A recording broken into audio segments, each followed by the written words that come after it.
Bom dia a todos. Abra sua Bíblia comigo em 1 Timóteo, capítulo 1, do versículo 8 ao 11. 1 Timóteo, capítulo 1, do versículo 8 ao 11.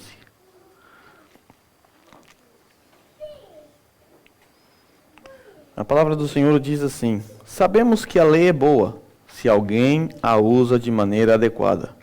Também sabemos que ela não foi feita para os justos, mas para os transgressores e insubordinados, para os ímpios e pecadores, para os profanos e irreverentes, para os que matam pai e mãe, para os homicidas, para os que praticam imoralidade sexual e os homossexuais, para os sequestradores, para os mentirosos e os que juram falsamente, e para todo aquele que se opõe à sã doutrina. Esta sã doutrina se vê no glorioso evangelho que me foi confiado, o evangelho do Deus bendito. Oremos. Deus, nós mais uma vez agradecemos ao Senhor por essa manhã. Nesse momento suplicamos ao Senhor, fale aos nossos corações através da Tua palavra. Nos instrua, nos ensine, e que todo o nosso aprendizado aqui nessa manhã seja útil para a nossa edificação, e que todo o confronto feito pela palavra aos nossos corações resulte em quebrantamento para a honra e glória do Senhor. Amém. Na semana passada, nós meditamos na parte A do versículo 8. Sabemos que a lei é boa. E naquela ocasião, eu expliquei para os irmãos que a razão da lei ser boa está no fato de que ela teve origem em Deus e reflete assim o seu caráter moral. Por conta disso, a lei ela é boa. E vimos que o problema não está na lei, o problema está em nós, que somos transgressores da própria lei. Nós vimos que encontramos na lei de Deus, na lei moral, um padrão de perfeição e santidade exigida pelo próprio Deus. Naquela ocasião, nós vimos também que lá no jardim, Deus havia dado a Adão uma lei de obediência universal que foi escrita no coração de Adão. Vimos também que esta lei moral, que havia sido escrita no coração de Adão, mais tarde foi dada no Monte Sinai, foi registrada em pedras pelo próprio Deus, naquelas duas tábuas.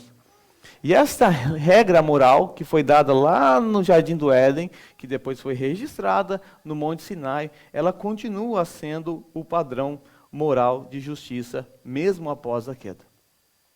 Hoje nós vamos atentar para a parte B do versículo 8, que diz, se alguém a usa de maneira adequada ou de maneira legítima.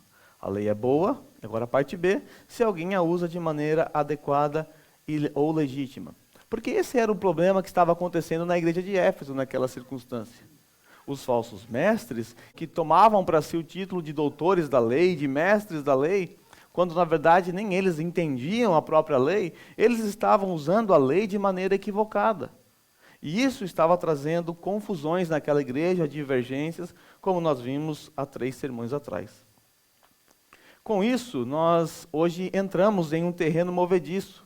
Terreno esse que gera muitas dúvidas na mente de muitos cristãos ainda hoje. Como, por exemplo, nós precisamos observar a lei? Essa é uma pergunta sincera. Se sim, eu te faço uma outra pergunta. Ela toda ou parcial? Integral ou parcial? Se você me disser parcial, e eu te faço uma outra pergunta. Então, como é que nós definimos o que da lei deve ser observado? O que da lei? Essas são dúvidas frequentes que pairam na cabeça de muitas pessoas quando ponderam a respeito da lei. E esse era um problema que estava presente já lá no primeiro século, como nós vimos também na semana passada. Bom, para responder a estas questões e outras questões, nós precisamos entender o propósito e o aspecto e os usos da lei. Hoje eu vou tratar apenas do propósito e dos aspectos da lei. Na semana que vem tratarei a respeito do uso da lei. Vamos entender então o propósito da lei. Uma das formas de entendermos o funcionamento de algum objeto ou de algum aparelho é entender qual é o propósito daquele aparelho. Porque alguém criou essa câmera. Se você não entende o propósito dessa câmera, você pode usar de maneira inadequada, inapropriada. Então, entender o propósito é de fundamental importância. Qual é o propósito da lei? Por que Deus deu lei aos homens? O primeiro propósito da lei que eu quero logo de cara ressaltar aqui é que a lei ela tem o propósito de ressaltar a nossa transgressão. O primeiro propósito apontado por mim nesta manhã, e não entenda esta ordem apresentada como uma ordem de importância, é uma ordem que eu criei aqui, uma ordem aleatória, na verdade uma ordem crescente, apontando para o nosso Senhor Jesus Cristo. O primeiro propósito mencionado aqui é que a lei foi dada para ressaltar a nossa transgressão. E nós podemos perceber isso quando olhamos para os versos 9 e 10. Paulo diz que também sabemos que ela não é feita para os justos. E aí ele traz uma lista de transgressões com relação à lei. O propósito da lei é, então, ressaltar as nossas transgressões. Há um ditado popular que resume muito bem o significado desse texto. Há um ditado que diz assim: boas leis emanam de maus costumes. Boas leis emanam de maus costumes. Por que as leis são criadas? Vamos pensar nas leis terrenas aqui, sem pensar nas leis de Deus. Vamos pensar nas leis de trânsito, por exemplo. Por que as leis de trânsito são criadas? Ou foram criadas? Por quê? Qual o propósito disso?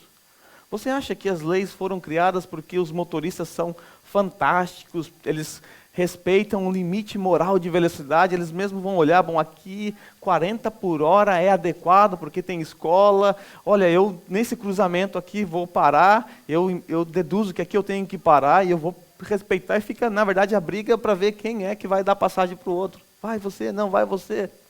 Será que é por essa razão que existem as leis de trânsito? É óbvio que não. As leis de trânsito foram dadas para coagir os infratores. Leis são criadas para a coerção de infratores, para aqueles que andam acima da velocidade, para aqueles que não respeitam os sinais de trânsito, para aqueles que não param no tomaré, não param no sinal vermelho. E se não houvesse a possibilidade de transgressão da lei, ela simplesmente seria desnecessária. Ela simplesmente perderia a utilidade.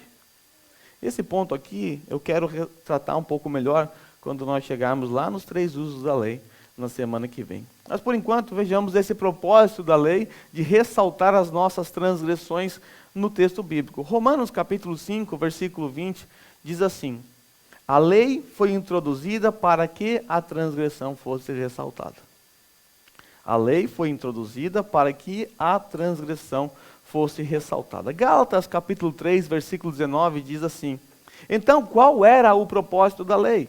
E Paulo responde: foi acrescentada por causa da transgressão, até que viesse o descendente a quem se referia a promessa. Foi acrescentada por causa da transgressão. Dessa forma, a lei ela funciona como um farolete apontado para nós. Um farolete que nos ilumina e nos faz enxergar toda a nossa sujeira, toda a nossa podridão. Você andou pelo abismo, caiu numa vala à noite, você não percebeu ainda a sua sujeira, o quanto sujo você está. Aí de repente alguém aponta uma luz para você, e você olha e fala: uau, como estou sujo. Como eu preciso me purificar, como eu preciso me limpar. Assim a lei funciona. Esse é um dos propósitos da lei. Apontar para os nossos pecados, ressaltar as nossas transgressões. Elas estão aí para isso. Mas há ainda um outro propósito da lei. A lei, ela define o que é pecado. Romanos capítulo 7, versículo 7 diz assim: o que diremos então? A lei é pecado? De maneira nenhuma. De fato, eu não saberia o que é pecado a não ser por meio da lei, pois na realidade eu não saberia o que é cobiça se a lei não dissesse: não cobiçarás. E em suma, todo pecado é uma transgressão à lei de Deus. E é o que está escrito em João, 1 João 3,4. Todo aquele que pratica o pecado transgride a lei. De fato, o pecado é a transgressão da lei. Aqui voltemos um pouco para o nosso exemplo das leis de trânsito. Como nós sabemos que é proibido virar em uma determinada rua? Pela presença de uma placa. Porque se você chega numa rua e não há nenhuma placa, isso automaticamente na sua mente já faz: poxa, acho que eu posso virar para qualquer lugar. A lei, ela funciona como essas placas, nos dizendo, não vire aqui, não ultrapasse esse limite, não cruze por ali. A lei, ela funciona para definir para nós os limites, assim como as leis de trânsito. Mas a lei também, ela foi dada para apresentar o homem indesculpável diante de Deus. Gálatas 3:21 diz assim: então a lei se opõe às promessas de Deus? Resposta: de maneira nenhuma. Pois se tivesse sido dada uma lei que pudesse conceder vida, certamente a justiça viria da lei. Ela não foi dada para conceder vida a nós. A lei foi dada para apresentar todos os homens indesculpáveis diante de Deus. Porque Deus usará a própria lei para condenar as nações, para condenar os ímpios. É diante dessa lei que os ímpios serão julgados, porque eles transgridem a lei. Deus não deu a lei para salvar o homem. E o texto é muito enfático: se tivesse sido dada uma lei que pudesse conceder vida, então certamente a justiça viria da lei. A justiça não vem da lei. A justiça vem do nosso Senhor Jesus Cristo. Do contrário, Deus não enviaria o seu próprio Filho para morrer naquela cruz. Se existisse um meio de salvar o homem à parte de Cristo Jesus, então para que Deus enviou o seu Filho? Ele não precisaria disso. Que a lei continuasse a servir para trazer justiça. Mas Paulo deixa isso muito claro. Não existe justiça na lei de Deus. A lei de Deus foi dada para condenar o homem. E veja como Paulo trata a lei em 2 Coríntios 3, do versículo 7 ao 10. Veja como ele se refere à lei. Primeiro ele começa dizendo assim: o ministério que trouxe a morte foi gravado em letras em pedra. Aqui é lógico que vem à sua mente, naturalmente, os 10 mandamentos. E olha como Paulo trata, como Paulo chama esses 10 mandamentos, essa lei gravada com letras em pedras. Paulo chama de o ministério que trouxe a morte. A lei não traz vida, a lei traz morte. Lá no finalzinho, depois de dizer que foi gravado em letras de pedra, mas esse ministério veio com tal glória que os israelitas não podiam nem sequer fixar os olhos na face de Moisés por causa do resplendor do rosto dele. Ele diz assim no finalzinho, lá no último versículo: não será o ministério do Espírito ainda mais glorioso? Se era glorioso o ministério que trouxe a condenação. Olha como ele se refere à lei que foi entregue a Moisés pelo próprio Deus, registrada em tábuas de pedra. É o ministério que traz a morte e é o ministério que traz a condenação. Então a lei, ela foi dada para nos apresentar indesculpáveis diante de Deus. A lei funciona como uma sentença apontada para nós. Culpado, você quebrou a lei, você transgrediu. No sermão passado nós vimos que a lei funciona como um espelho. E vimos que o espelho não serve para nos limpar. O espelho apenas mostra toda a nossa sujeira. Aponta para toda a nossa sujeira. É como aquele exame que você faz no médico, lá você faz um raio-x e o médico te mostra, ó, seus ossos estão todos quebrados. Aquele exame não serve para nada, para te salvar, para te curar. Ele apenas aponta para o seu defeito, para o seu problema. E aí você vai buscar a solução no médico, no remédio, algum tratamento. O raio-x não resolve o seu problema, ele apenas aponta para o seu problema. A lei não resolve o seu problema, ela apenas ressalta a sua transgressão. Nós vimos que esse era o problema dos judaizantes na igreja de Éfeso. Os judaizantes estavam usando a lei de maneira equivocada. Eles estavam utilizando a lei não para apresentar o homem condenado diante de Deus, mas para usar a lei como meio de salvação. Um meio de justiça, um meio do homem alcançar mérito diante de Deus. E aí nós vimos que esse era um problema bem recorrente no Novo Testamento. Lá em Atos capítulo 15, nós vimos lá naquele primeiro concílio realizado pela igreja, que os judaizantes, os cristãos judaizantes, até os fariseus que haviam se convertido, eles estavam alegando algo do tipo: se vocês não forem circuncidados conforme o costume ensinado por Moisés, não poderão ser salvos. Esta era a afirmação dos judaizantes lá no Novo Testamento, no primeiro século. Se vocês não forem circuncidados conforme o costume ensinado por Moisés, não poderão ser salvos. Ou seja, para ser salvo? Você tem que obedecer à lei. E dessa forma, esses falsos mestres estavam usando a lei de maneira ilegítima, de maneira não legítima. Eles estavam usando a lei para trazer salvação aos homens, quando na verdade ela não foi feita para isso. Aquela câmera foi utilizada para me filmar. Se eu tentar utilizar para passar a roupa, não vai funcionar. É um uso inadequado, e era exatamente isso que os falsos mestres estavam fazendo naquele dia, usando a lei de forma inapropriada.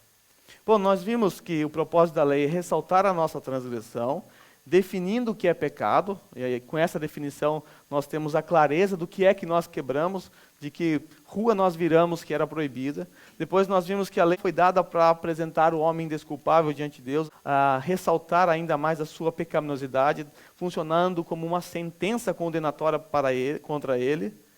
Mas a lei também tem um propósito bom para nós, né? E Paulo diz que a lei é boa. A lei, ela aponta para Cristo. A lei nos guia até Cristo. A lei funciona como uma placa nos guiando até o nosso Senhor Jesus Cristo. Em Gálatas capítulo 3, versículo 23 e 24, Paulo diz assim: antes que viesse essa fé, estávamos sob custódia da lei e nelas encerrados até que a fé que haveria de vir fosse revelada. Assim, a lei foi o nosso tutor até Cristo para que fôssemos justificados pela fé. A lei foi nosso pedagogo, né? A palavra grega que temos aqui é paidagogos, de onde vem o pedagogo, foi nosso instrutor, ele foi nos guiando, foi nos instruindo até chegarmos em Cristo Jesus. Por isso, o autor de Hebreus pode dizer que a lei, ela é apenas uma sombra dos benefícios que haviam de vir. E que o seu cumprimento, a sua realidade está na pessoa do nosso Senhor Jesus Cristo. A função da lei é exatamente nos apontar, nos levar para o nosso Senhor Jesus Cristo. O raio-x não cura os seus problemas, apenas aponta a necessidade de um tratamento. E no nosso caso, o tratamento é o próprio Senhor Jesus Cristo. Há ainda um quinto propósito para a lei. A lei serve como um guia para a nossa santificação processual. A lei serve como um guia para a nossa santificação processual. É importante nós entendermos que na doutrina da salvação, nós temos a santificação que está ali dentro. E a santificação ela é apresentada em dois aspectos. Vocês já sabem, um dos aspectos é que ela é posicional, como é a justificação, e o outro aspecto é processual. Por conta disso, Charles Spurgeon dizia que a santificação é o lado visível da salvação. Porque a sua santificação posicional foi estabelecida por Deus, é uma posição definida, estabelecida e irrevogável, então inicia-se um processo de santificação prático na vida dos crentes. Quando nós olhamos para o ladrão da cruz, por exemplo, ele teve a sua santificação estabelecida ali, pontual, mas ele não teve tempo para desenvolver a sua santificação processual. A lei, ela serve para nos ajudar como um guia para a nossa santificação processual. A lei, ela não tem poder de nos santificar. Não é isso que eu estou dizendo. Não compete à lei nos santificar. Isso é um ministério do próprio Espírito Santo, à medida que ele age em nós através do Evangelho. Mas a lei apresenta um padrão de comportamento justo ordenado por Deus, fornecendo assim uma norma objetiva para o cristão cheio do Espírito Santo, de forma que possamos conhecer a Deus através do que Ele espera de nós na sua lei, e assim nos relacionarmos com Ele. Essa semana eu li algo que eu achei bem interessante. A lei nos conduz a Cristo para a salvação. Cristo nos conduz à lei para a santificação. A lei, ela aponta para a nossa necessidade de um Salvador. Então ela nos conduz a Cristo para a salvação. Uma vez salvo, a lei moral de Deus passa a servir como uma norma, uma conduta para a nossa santificação. Afinal, a lei revela o caráter moral de Deus. Eu quero agora olhar para os três aspectos da lei. Porque aquela primeira pergunta que eu fiz logo no começo é: nós temos que obedecer toda a lei? Essa não é uma questão tão fácil de responder. Por quê? Porque quando nós olhamos para as leis do Antigo Testamento, sobretudo, nós vamos ver que há coisas dali que nós concordamos que deve ser observado. E há coisas que nós não observamos hoje. E como é que nós definimos o que é que deve ser observado e o que é que não deve ser observado por nós? Por exemplo, nós hoje não obedecemos às leis que dizem que devemos sacrificar animais. Nós não sacrificamos aqui, vocês nunca viram isso, nenhum animal ser morto aqui, nenhum sangue ser derramado. Vocês nunca vão me ver vestido como um sumo sacerdote, até porque eu não tenho nem a linhagem para isso. Nós nunca vamos ver isso. Mas por que nós não obedecemos, sendo que a lei ela não deve ser obedecida? Já por outro lado, quando nós observamos, vamos pensar pelo menos um mandamento da lei, dos 10 mandamentos do Decálogo. Nós concordamos que não devemos ter outros deuses. Então isso a gente deve observar. Agora, como é que nós definimos o que devemos observar, o que não, o que está em uso, o que está em desuso? Esta é a grande questão. Para isso, nós precisamos entender os aspectos da lei. A lei de Deus deve ser entendida dentro dos seus aspectos. Para responder essa pergunta, então, eu quero responder a vocês de que lei nós estamos falando. Se nós devemos observar determinadas leis, nós devemos determinar, mas quais são essas leis? De que leis você está falando que eu devo observar? Agora eu quero, então, olhar com vocês para esses aspectos da lei. Eu vou apresentar a vocês a lei em 3 aspectos: moral, cerimonial e civil. Moral, cerimonial e civil. O que é a lei cerimonial, ou as leis cerimoniais? Tá? Na verdade, eu vou fazer uma inversão aqui nessa apresentação. Geralmente, os teólogos começam pela lei moral de Deus. Eu vou começar pela lei cerimonial e a lei moral vai ficar por último, porque ela vai fazer um ponto para a minha conclusão e para o próximo sermão também. Mas vamos lá, as leis cerimoniais. O que são essas leis cerimoniais? A nossa confissão, ela diz assim: além desta lei comumente chamada moral, a nossa confissão começa também com a lei moral de Deus, Deus se agradou em dar ao povo de Israel leis cerimoniais, contendo diversas ordenanças típicas, em parte de adoração, prefigurando Cristo, prefigurando suas graças, ações e sofrimentos e benefícios, e em parte mantendo várias instruções de deveres morais. Todas as leis cerimoniais, tendo sido impostas até o tempo da reformação, são por Jesus Cristo, o verdadeiro Messias, o único legislador que foi dotado com o poder da parte do Pai para este fim, cumpridas e revogadas. Essas leis cerimoniais, elas foram dadas ao povo de Israel, e nós percebemos nesse texto que elas foram dadas prefigurando o nosso Senhor Jesus Cristo, prefigurando as suas ações de graças, o seu sofrimento, os seus benefícios. Quando nós olhamos para um animal sendo morto lá na antiga aliança, e depois olhamos para o nosso Senhor Jesus Cristo morrendo naquela cruz, nós conseguimos fazer uma ligação. E de fato, havia sim uma ligação. Aqueles sacrifícios da antiga aliança era apenas um tipo que se cumpriria em Cristo, o seu antitipo, na nova aliança. Quando João Batista diz assim a respeito de Jesus: esse é o Cordeiro de Deus que tira o pecado do mundo. Quando eu era criança, eu ficava confuso. Por que está chamando Jesus de animal? Talvez para a gente não faça o menor sentido chamar Jesus de Cordeiro, mas imagine os seus ouvintes naquele tempo, judeus, acostumados a ver esses animais sendo sacrificados para cobrir a culpa deles. Fazia todo sentido. Apontava para Cristo. Se não houvesse essas leis cerimoniais na antiga aliança, a morte expiatória de Cristo não faria muito sentido para muitas pessoas. Como as pessoas compreenderiam a sua morte expiatória? A sua morte substitutiva? Foi possível compreendê-la porque Deus havia dado leis que prefiguravam o próprio Cristo. Deus estava preparando esse tempo. Mas essas leis, elas foram impostas até o tempo da reformação, até o tempo do estabelecimento da nova aliança. Depois que a nova aliança foi estabelecida, ou seja, depois que essas leis tiveram seu cumprimento na pessoa de Cristo, elas foram revogadas. Por isso, nós não realizamos as cerimônias judaicas aqui hoje. Por isso, nós não sacrificamos animais, fazemos holocaustos ou qualquer coisa do sistema cerimonial judaico, porque teve o seu cumprimento em Cristo Jesus. Hebreus 9, do 1 a 10, é um texto um pouco longo, mas um texto que por si só ele explica isso. Veja só. Ora, a primeira aliança tinha regras para adoração e também um tabernáculo terreno. Foi levantado um tabernáculo na parte da frente, chamado Lugar Santo. Estavam o candelabro, a mesa, os pães da presença. Por trás do segundo véu havia a parte chamada Santo dos Santos, onde se encontrava o altar de ouro para o incenso e a arca da aliança, que era totalmente revestida de ouro. Nessa arca estava o vaso de ouro contendo o maná, a vara de Arão que floresceu e as tábuas da aliança. Acima da arca estavam os querubins da glória, que com a sua sombra cobriam a tampa da arca. A respeito dessas coisas, não cabe agora falar detalhadamente.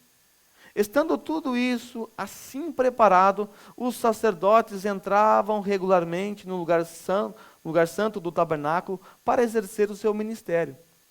No entanto, somente o sumo sacerdote entrava no Santo dos Santos, apenas uma vez por ano, e nunca sem apresentar o sangue do sacrifício que ele oferecia por si mesmo e pelo pecado do povo que havia cometido por ignorância.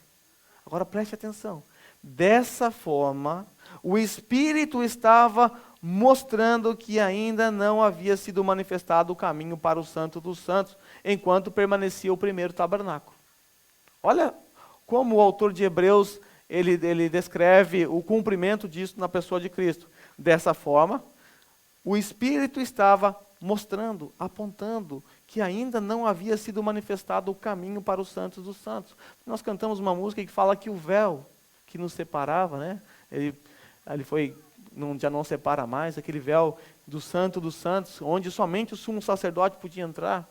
O autor de Hebreus, no capítulo 19, vai nos dizer que temos livre acesso a Deus.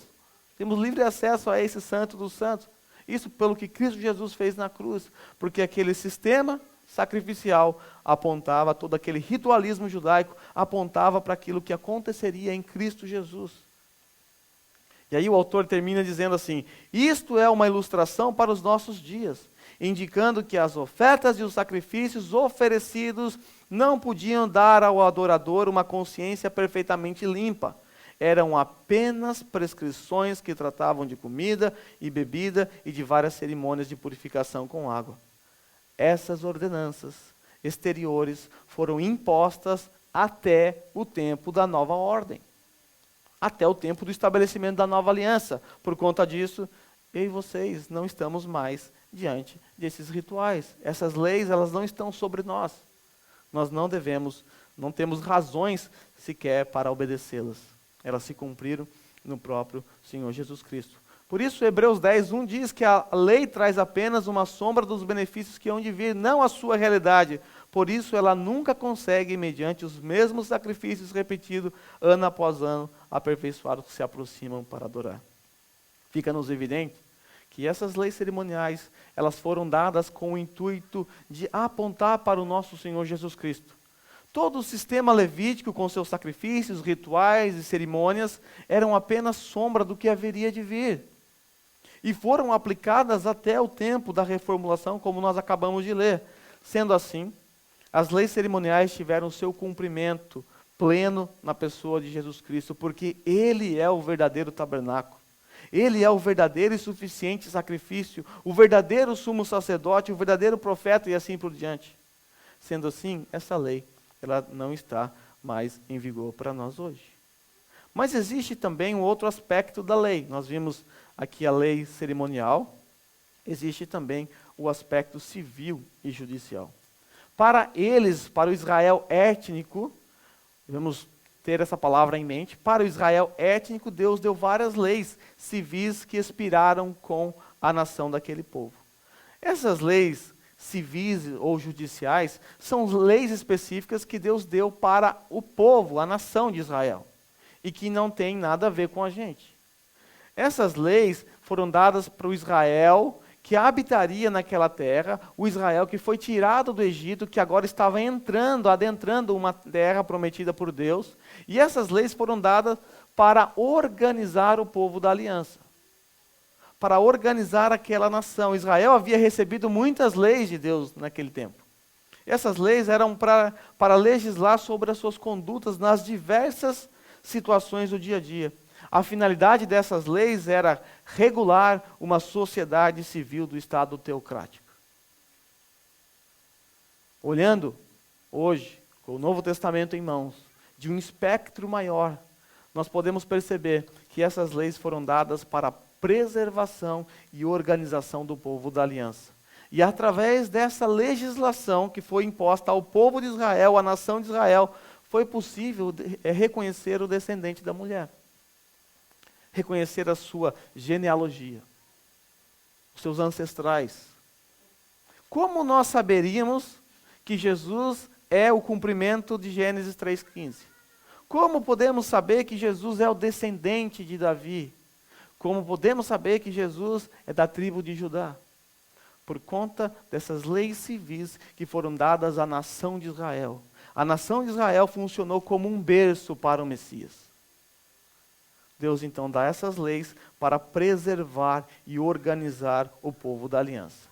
Lembra da promessa de Gênesis 3,15, que Deus enviaria descendente da mulher? Então essas leis aqui são dadas para preservar essa linhagem. Para organizar esse povo, da qual viria o próprio Cristo. Hoje nós não estamos debaixo dessas leis civis de Israel. Hoje você mora no Japão. As leis que você deve respeitar é essa daqui. Se você estiver no Brasil, as leis do Brasil são as leis que nós devemos nos submeter. Essas leis foram dadas a Israel étnico, não a nós, o Israel espiritual. Mas existe o terceiro aspecto da lei, que nós chamamos de lei moral. Nós vimos que as duas anteriores, a civil e a cerimonial, nós não estamos debaixo dela, nós não precisamos nos submeter a ela, mas por outro lado existe a lei moral de Deus. E como vimos no sermão passado, essa lei moral de Deus, ela foi escrita no coração do homem antes mesmo de ser escrita em tábuas de pedra. E vimos também que ela continuou a ser a regra perfeita de justiça mesmo após a queda, como nós vimos em Romanos capítulo 2, 14 e 15, que diz assim: de fato, quando os gentios que não têm lei praticam naturalmente o que ela ordena, tornam-se lei para si mesmo, embora não possuam a lei, pois mostram que as exigências da lei estão gravadas em seu coração. Disso dão testemunho também a sua consciência e os pensamentos deles, ora o acusando, ora os defendendo. A lei moral de Deus é aquela lei que está gravada no coração do homem. E o apóstolo Paulo mostra que mesmo os gentios que não têm lei, ou seja, que não são israelitas, que não tinham a lei, eles obedeciam a lei. Por quê? Porque a lei estava gravada no coração do homem. Quando Caim mata Abel, não havia ainda o sexto mandamento escrito em pedras. Mas esse mandamento já estava no coração dele. Como prova, ele sabia que o que ele fez estava errado e ele fugiu.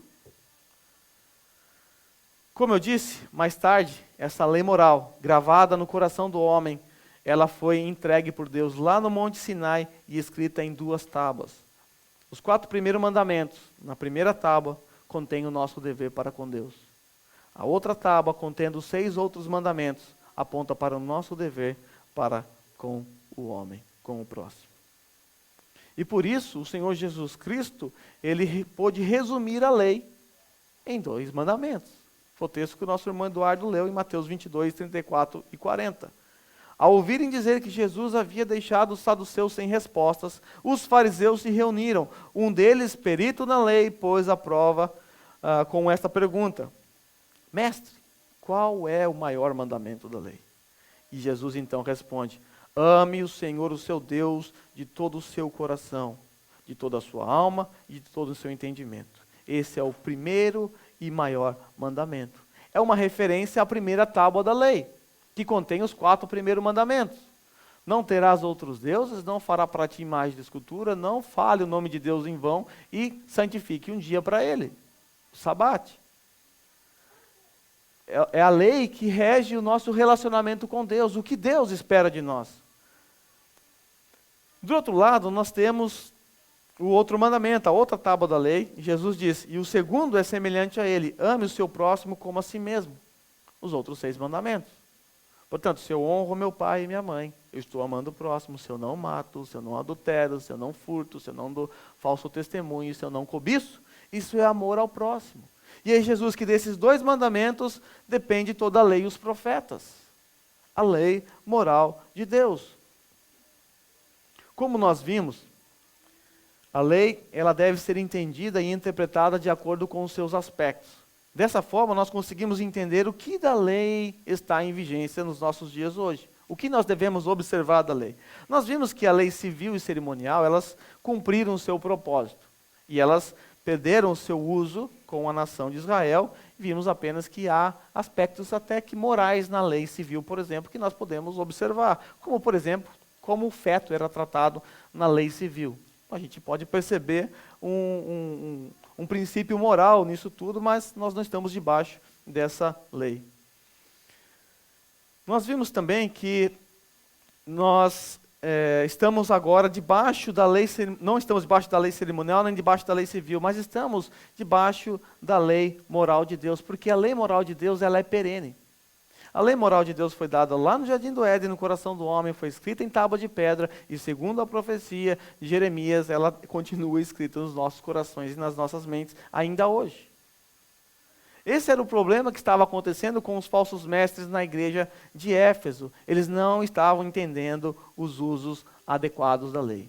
Eles estavam se apegando ao uso cerimonial da lei, a fim de alcançar salvação. Eles exigiam a prática, por exemplo, do ritual de circuncisão, que é um ritual, uma cerimônia, é um ritual cerimonial, que perdeu o uso para nós hoje. Eu tenho certeza que você até pode não concordar com a terminologia usada por mim e pelos teólogos reformados, mas certamente você não vai discordar que, como cristão, não estamos obrigados a observar as leis civis e cerimoniais. Você pode discordar muita coisa que eu falei aqui da terminologia usada, lei cerimonial, você pode até discordar dessa divisão. Mas eu tenho certeza que você não vai discordar que nós não estamos obrigados mais a observar as leis cerimoniais e civis. Se você discordar disso, eu acho estranho, porque eu não vi você aqui ainda cumprindo nenhuma dessas leis. Não vi ninguém aqui matando um animal ou seguindo as regras civis da nação de Israel, nunca vi. Porque você, naturalmente, entende que isso não está em vigência para nós hoje. Eu também tenho certeza absoluta que você não negará que o que foi registrado pelo próprio Deus no Monte Sinai não deve ser negligenciado por nós hoje. Tenho certeza. Você não negará isso. Você certamente concordará que não devemos ter outros deuses além do Senhor. Se você discordar disso, lamento. Certamente você concordará que não devemos fazer imagens de esculturas. Certamente você concordará que não devemos usar o nome do nosso Deus em vão. Certamente você concordará que não devemos menosprezar um dia para nosso descanso e dedicação ao Senhor junto à comunidade dos salvos. Eu tenho certeza que você concordará que não devemos desonrar os nossos pais, não devemos matar, não devemos adulterar, não devemos mentir e não devemos cobiçar. Acabo de mencionar os 10 mandamentos para vocês. E vocês, certamente, não podem discordar do que eu estou falando. Na semana que vem, eu quero tratar a respeito dos usos da lei moral para a vida do cristão. E veremos também como é que Jesus utilizou esta lei para instruir o povo. Veremos que o apóstolo Paulo também utilizou a lei nesse texto que estamos estudando, a lei moral de Deus, os 10 mandamentos, ao escrever essa lista de pecados horrendos que aparecem aqui no texto que nós estamos estudando. Mas para nossa reflexão e para a conclusão desse sermão, eu quero te levar a pensar como você tem observado a primeira tábua da lei. Hoje a gente vai ficar apenas com a primeira tábua da lei, contendo os 4 primeiros mandamentos. Ou, como o Senhor Jesus Cristo, o primeiro e maior mandamento. Nós vimos que a primeira tábua da lei diz respeito ao nosso relacionamento com Deus. E que esses 4 mandamentos, quando observados, refletem naturalmente o nosso amor para com Deus. Diante desses mandamentos, eu faço algumas perguntas para a nossa reflexão. Diante desses 4 primeiros mandamentos. Primeiro, você tem realmente amado a Deus de todo o seu coração? Você tem realmente amado a Deus de todo o seu coração? Se sim, Isso significa que você não tem outros deuses além do Senhor. Significa assim que você está cumprindo então o primeiro mandamento. Significando que o seu trabalho, a sua carreira, os seus filhos, sua esposa, seus projetos pessoais, seus bens materiais não te atrapalham na sua dedicação ao Senhor. E não atrapalha a sua vida em comunidade, em culto a Deus em comunidade. Caso alguns dos exemplos acima se apliquem à sua vida, então essas coisas, seja seu trabalho, carreira, filho, ou qualquer outra coisa que te venha à mente, se tornaram um ídolo no seu coração. E assim você está quebrando os 2 primeiros mandamentos. Não terás outros deuses além de mim, e não farás imagem de escultura. Segunda pergunta, você tem levado o nome de Deus a sério? Você leva o nome de Deus a sério? Se sim, isso significa que o nome de Deus não está presente em seus lábios nas piadas e publicações tolas que difamam o nome de Deus. Também significa que pelo fato de você ser agora um portador do nome de Deus, como um filho dele, um representante dele, você o representa também em sua vida pública. Você leva o nome de Deus no seu trabalho, na sua escola, na sua vida pública. Onde é que você estiver, você leva o nome de Deus. Será que vocês têm levado o nome de Deus não trazendo escândalo por causa do seu mau testemunho? Certa feita, o puritano Stephen Charnock disse algo interessante. Ele disse, é algo triste ser um cristão na ceia, um gentio em nossas lojas e um demônio em nossos aposentos particulares. Essa tricotomia do cristão aqui é terrível. Ser um cristão na ceia, um gentio nas nossas lojas e um demônio em nossos aposentos particulares.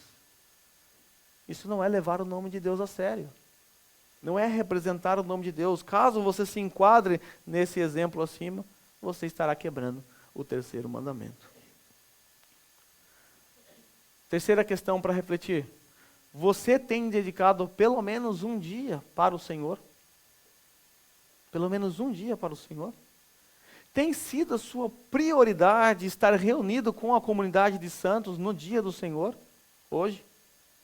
Ou para você tanto faz estar aqui ou não, talvez você até prefira ficar em casa. Talvez, quando seu nome não apareceu na lista de presença aqui no culto, pelo número limitado de participantes, talvez você até ficou feliz. Você talvez até pensou, não fazia questão de estar lá mesmo. Talvez você prefira estar num churrasco, você prefira estar viajando, prefira estar visitando um amigo ou trabalhando.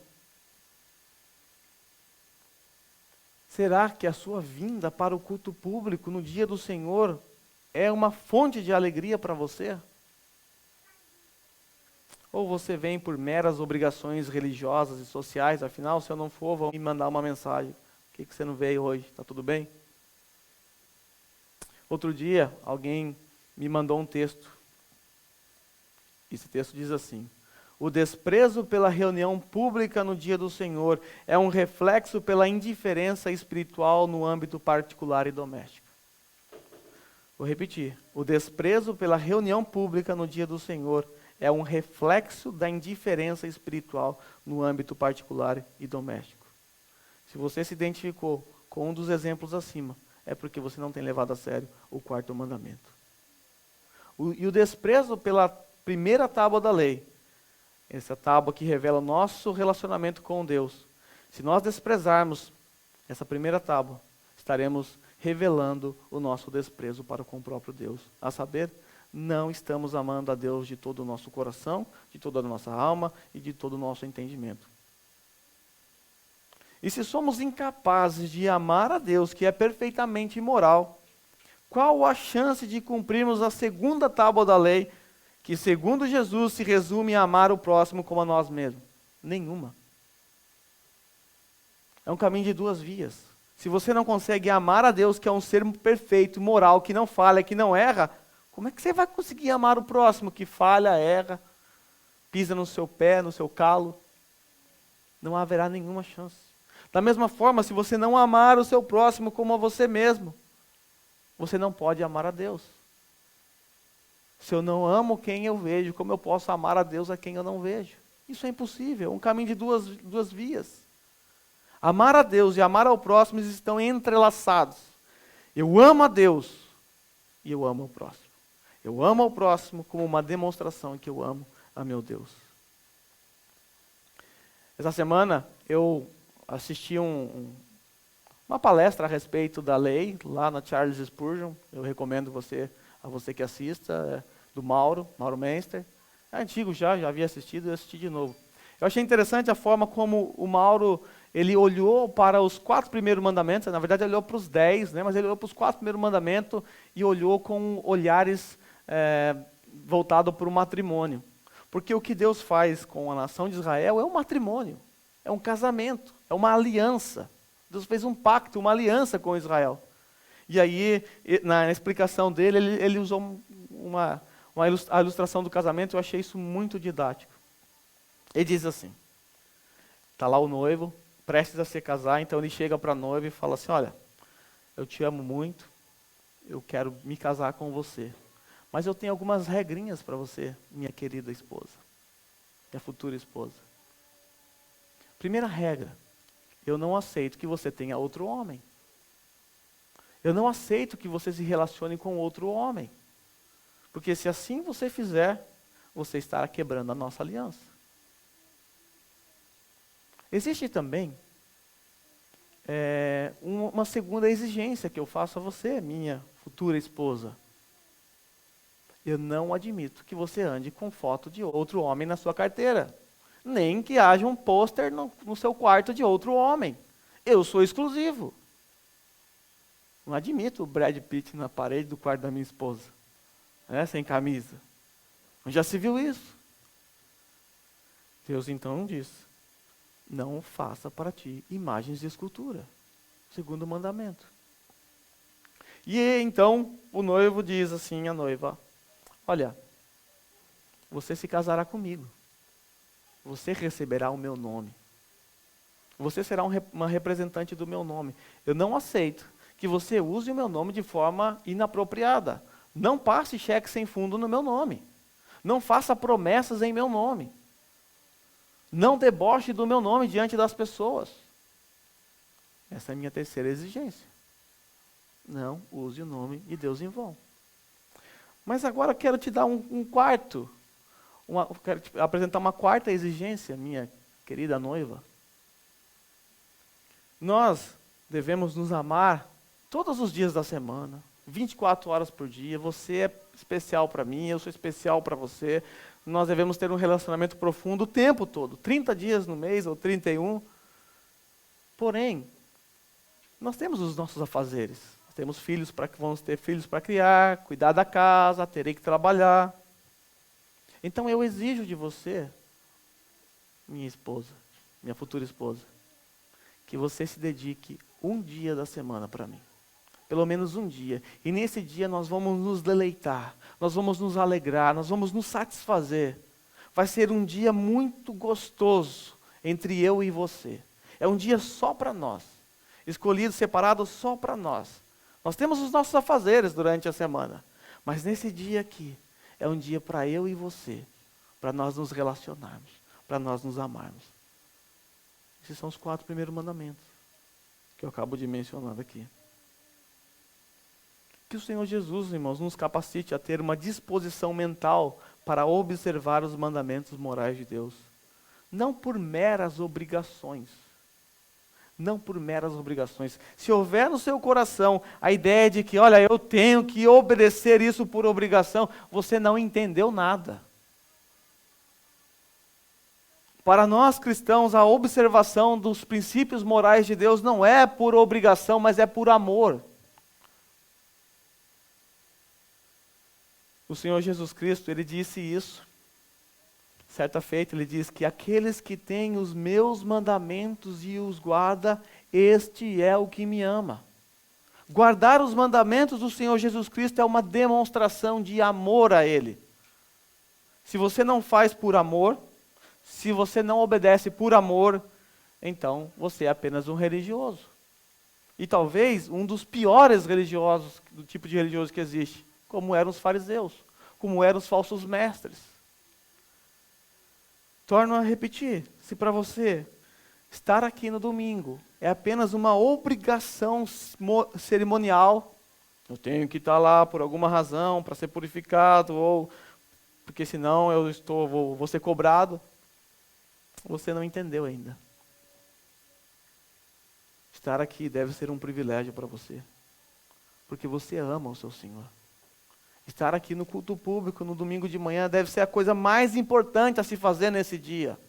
Melhor do que o seu trabalho, melhor do que os seus amigos, melhor do que os seus afazeres, deve ser a sua prioridade.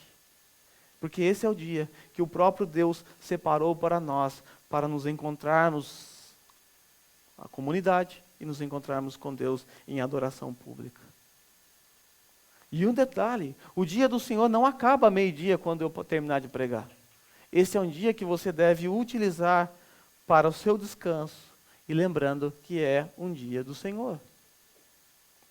Um dia para o Senhor. Procure estar com os seus irmãos, procure ter um papo que edifique a vida do seu próximo, né? Não vai falar de Big Brother, de outras coisas. Procure utilizar esse dia para edificação e dedicação ao seu Senhor, nas conversas e assim por diante. Eu tenho batido na tecla de que nós estamos corandel o tempo todo. Estamos diante do Senhor o tempo todo. Isso não se aplica somente ao dia do Senhor, mas se aplica a todos os dias, mas principalmente no dia do Senhor. É o dia que você separou para isso. O dia que você não foi trabalhar. É o dia que você está com sua família, está com os seus irmãos, está aqui com os seus amigos, irmãos da comunidade, da fé. Então utilize esse tempo para a edificação do seu irmão. Que o Senhor nos ajude a olharmos para a lei moral de Deus e encontrarmos nela o padrão moral do próprio Deus e assim nos conformarmos a esse padrão. Se assim o fizermos com o coração, estaremos demonstrando o nosso amor para com Deus e estaremos crescendo na nossa santificação processual também. Curva sua cabeça.